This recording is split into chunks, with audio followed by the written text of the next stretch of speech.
More about Brexit now. Alan Wager is a research associate at UK in a Changing Europe, an independent policy think tank. He joins us now from London. Thanks very much for being with us. So you heard the views of a lot of people there on social media. You've heard from a lot of the politicians now. What is your whole view about where this is going? And what the prospects are for any sort of workable solution to this? Well, as of today, two options look increasingly likely: a no-deal Brexit and a second referendum. And today's a bit of a sort of moment of truth in the House of Commons in the fact that if these Brexit supporters in Theresa May's party can't find a majority to oust her and to get rid of her, then it means that that Theresa May will have the opportunity to pursue a completely different, softer sort of Brexit, and the idea of a no-deal Brexit will be reduced significantly. So this is quite a big day in Parliament.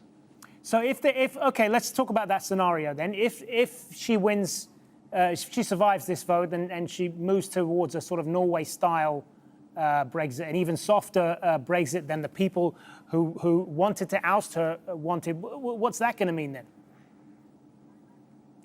Well, it's the only way she can get the deal through the House of Commons. It needs the support across the parties.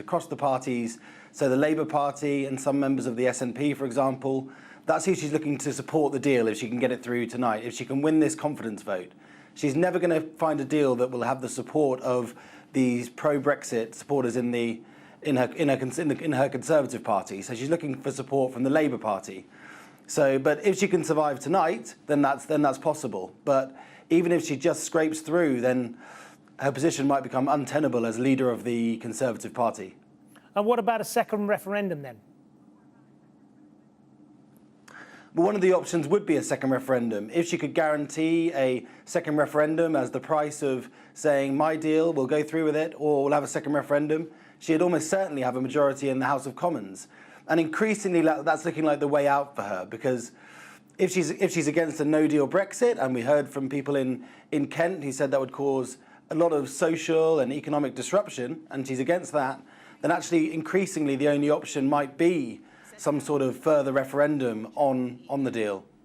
And just going back for a moment on this Norway-style deal, just explain what that's going to mean then for people in the UK, because as I understand it, it's still going to mean the free movement of people, which was one of the things that she negotiated to get rid of.